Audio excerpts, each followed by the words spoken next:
Hey everybody, and welcome back. I'm Brad with Wartorn Creative, joined once again by Gavin and Jared. We're going over our thoughts and speculations on 8th edition for Warhammer 40k. This episode, we've got weapon profiles. So I'm going to start this off. We're going to bring the chart up. Let's just break down this chart and then go into some details about it. Sounds good. First thing on this chart, you've got the flamer, you've got the bolt gun, and the las cannon. You're going to see their range, their type, their strength, their AP, their damage, and their abilities. So let's just start it off with their range. Pretty basic. Nothing really going on there, right? Yeah, very straightforward. It's just a one-to-one transfer from 7th edition, with the exception of the flamer. 8 inches is an actual one-to-one transfer because the template itself is roughly 8 inches. So it's interesting to see that they specify the actual unit measurement of range versus just saying straight up template. And Right. I believe they went into more about that in the article where they were throwing out. Right, so as you say template, there's no more templates. No more templates. So instead, a flamer, its type is assault D6. Yes. Right. So Assault what does that mean exactly? So that it could mean in traditional 7th sense, that just says it has D6 shots. But in other aspects, like with Age of Sigmar, they deal with things that was traditionally a template in fantasy, Right. where it was D3 or D6 automatic hits, Okay. and then you'd resolve wounds as normal. So it could go either way. It could go either way of the. It's based off of the unit's ballistic skill value, which for Space Marines would be a 3+ or a 4+ for regular guard. And just go from, you just have D6 and then you roll those hits and you roll those wounds. Or it could be D6, you roll that, you roll that's the amount 5, of you're hits doing 5 hits Yeah. automatically. Right. They weren't very clear. So we haven't had that cleared up yet, but we do know that on average we're probably going to start seeing what used to be templates doing a lot more damage to units of smaller sizes. So all of a sudden these flamers are something you're going to be able to take more often, not just when you're playing your Tyranid buddy. Burner Boys got terrifying. Yeah. It's going to be good. So let's correct this just for a second. The ability does say that the weapon automatically hits its targets. There we go. All right. Oh. It says it in the chart, so we're just all blind. We're Yeah, gonna yeah, we're blind. We're gonna look right past that. Yeah. So it was specified. Whoops. We just got ahead of ourselves. So, we didn't make yeah. it to that column. So yeah, no, that's a big transference from Age of Sigmar, where a lot of and you'll find this a lot of weapons and units that were traditionally template-based, flamers, blasts, things like that, always had this unique hit system where it was either a dice roll of automatic hits, or in some cases for like artillery pieces, like a catapult. It would be like if the unit that you were shooting at was X amount of models, it would just automatically hit, and it would just scale accordingly.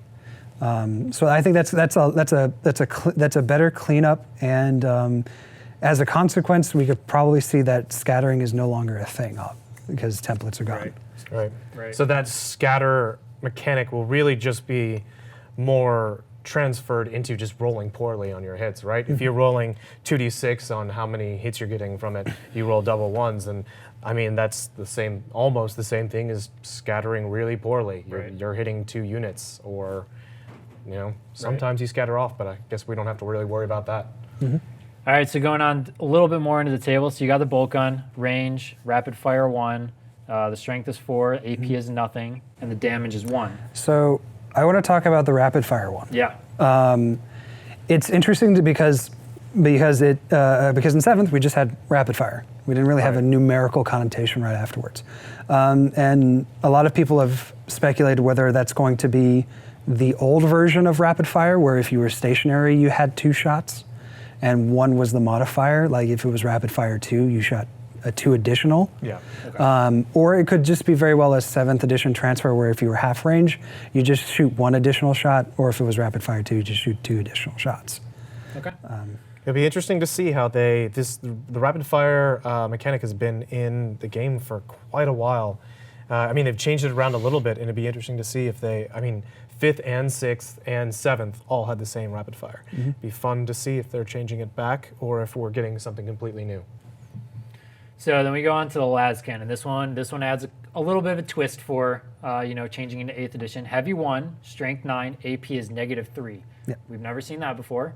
And then the damage is D6. So let's start with the AP. So the AP is -3. What is that telling us? So they made it very clear that at their Adepticon reveal that armor modifiers were now a thing.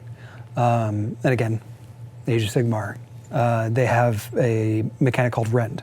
It's not like rending that we have in 7th, but with rend it is a modifier to what the unit's armor save was. So if I hit you with something that had a -1 rend, your armor save, say it was a 4-up, it is now a 5-up for you to roll for that save. So in the case of the las cannon, if we popped a shot of a las cannon at a Space Marine, and it wounds, then the AP would be -3. So you take 3, you have 4, 5, 6. So he needs a 6-up save in order to weather that blow. All of a sudden, he's a Hormagaunt. Yeah, t-shirt. And what that's a little bit different too is like a las cannon. It used to be AP2 or AP3, correct? Which was it would just kill you right away. AP used to be a very binary system of you either had a save or you didn't, and for the most part that didn't feel good. Especially when you had certain units and with a degree of firepower that just would straight up delete units that could do nothing about it, like the Death Sides who were AP 2 or 1? They're AP2. AP2, and with using a template, there was no cover save, so you were just done for. So I also think this is going to make a big change in how games are going to be played, especially around assault armies or any fast-moving armies. We're going to see a lot less jumping from cover to cover for all models, because some of them are going to have, with these new movement values, we're also going to be able to probably make real significant distance in their movement phase. And rather than jump from cover to cover, knowing that they're always going to get an armor save, so these giant horde armies may just choose to, hey, I have a perfect avenue straight to you. Chances are I'm not going to be completely gone by the time I get to you. So I'm just going to avoid cover and go at you. Actually, if I want to just chime in for that, they did mention cover actually being a bit of a modifier to give your us on armor cover. save. So it, again, Age of Sigmar, I keep saying that. The base thing is the Age of Sigmar has a requirement that if your entire unit, all the models in your unit was wholly within cover, your armor save was improved by 1. So in this case, it's going to be pretty funny if that rings true, that you're going to have Space Marines with 2-up armor save while they sit in cover.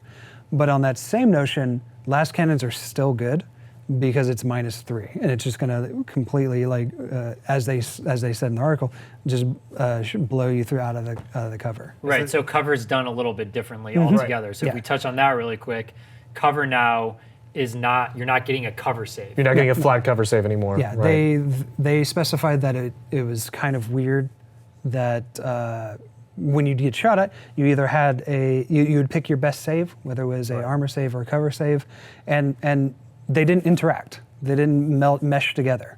Like you didn't take your cover save and then an armor save, which a lot of people initially wanted. But now it's just a straight up modifier to your save. They also mentioned on more of the kind of like narrative of the play style, you'd have guys crouching behind like concrete walls and to avoid las cannon blasts, things that are known for boring holes in tanks, and they can make their cover saves no big deal. Now it just makes a lot more sense, and it'll feel a lot better. You're ducking behind a wall. Well, that's not going to prevent you from taking a really nasty wound from a las cannon with -3 AP and just blasting a hole through the wall and blasting a hole through your torso at the same time. Right. And again, that's just one more thing that they chucked out the window, which is the whole mechanics of cover save. That means night fighting might change, jinking might not be a thing. So we'll have to see when they address those. So then the damage output, D6. So this is something that it seems to look like it's doing more than 1 wound. Yes. So the order is hit, wound, save roll happens, and then you resolve what the damage is. And they specified that the way that works is that it's being addressed by the model. Right. So they made it a point that said that, hey, bolters will do well against single wound models. but a last cannon is a waste. Right, And the So it doesn't carry over. yeah. No, does So not the carry over. speculation there is that one model will eat that D6. Okay. Yeah. So it's- one failed armor save doesn't mean up to 6 guys could potentially So die. last cannon versus Wraith Knight, very good now. Yes. Yeah. Yes. Like very good. Like I expect to see a lot more like a lot of Space Marine players running 4-man last cannon teams, just sniping out high value targets. And a lot of Astra Militarum weapons team with the last cannon is missing. Yeah. Just missing a lot. So, okay, so we've gone over kind of templates, we've gone over the damage, the AP and everything. So how do we think this is going to affect D weapons? You know, D sites are D weapon with a template. So now we're not going to have a D table, right? So that's gone. So am I just going to have more damage output? Is it going to carry over? Am I going to be limited to damage So- for one model? I think that, and this is pure speculation because Yeah. we've never seen the values for what like a particular weapon like the D size are. Yeah. I'm sorry, I'm pointing to your. To them, they're just staring at you. Yeah. They're staring at you like, They're over here just ready. taunting us. We're right ready. jerks. I think that it's going to be treated much like the Flamer, but and as we'll talk about, it might have a slightly different mechanic because of what it is narratively. It's what the D stands for distortion. Distortion, yeah. And in 7th, I was like, oh, D distortion equals destroyer.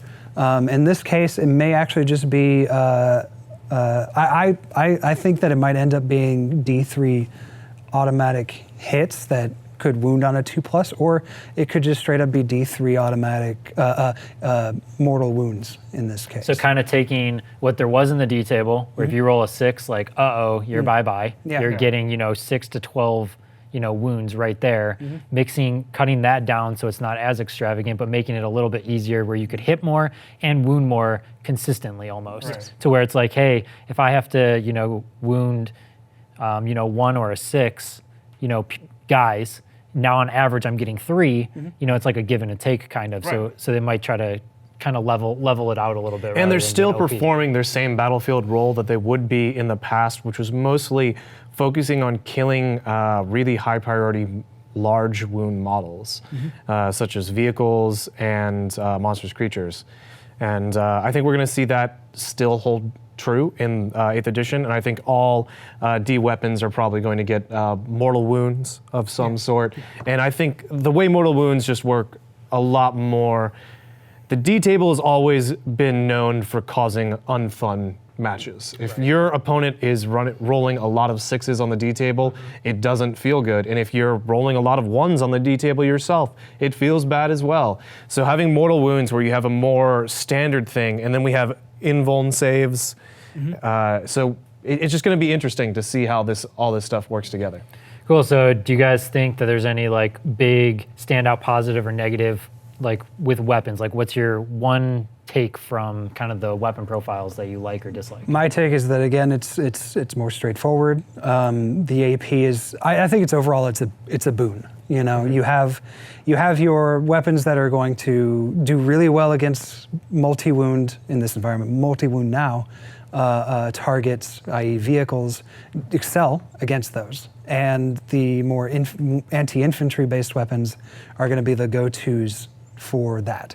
You're not going to see the whole like, I'm just going to throw a bunch of grav at a bunch of Space Marines, and if the grav is a multi-damage output weapon, it's wasted on that 10-man because there's only 10 wounds in that unit. Right. If I do 15, I'd still only kill whatever. However many shots that they get. Yeah, however many hits successful wounds that I was able to do. Right. What's your takeaway, Gavin? I mean, this really opens up a lot of options for their design team and for us as players, because we're going to be able to specialize. I'm someone who really enjoys playing lists that focus on a specific thing, because I love being able to pull off a game where I am playing a list that counters my list and still do well. That's one of the most exciting things, and I'm given the option now with these weapon types to really focus on something. So I can have a list that focuses on killing multi-wound models but really sucks against Horde, which will make it really fun for me to, you know, either get stomped by a Horde or somehow survive. It's going to be a fun time. And I'm actually the other side of that coin. I like taking all-rounder lists. Right. And because of the way that the weapons and how damage works, you're going to be more rewarded with taking a attack list, a take all comers list. Right. So like you're going to see more like heavy bolters, you're going to see more las cannons, and a lot less grav, maybe. Our tools essentially we were being given in each of our armies have been focused and refined. So now we have a lot less of these weapons that seem to do the same thing, and maybe one would be doing better than the other. Now we're going to see certain weapons start to shine in armies in specific roles only, which is really exciting because all of these models that we may not be playing with right now because they're just not optimal are going to be seeing table time most likely. Yeah, it opens up a big realm of different play styles and everything. Right. Essentially. Exactly. Well, awesome, guys. That does it for weapon profiles and going into 8th edition for Warhammer 40k. We're with Wartorn Creative. Make sure you guys like the video. Comment if you guys want to see anything, other type of content we do. If you guys have any thoughts about what we're going over, make sure to subscribe and stay tuned. We're going to keep pushing out content like this all the way up to 8th edition. Thanks for watching.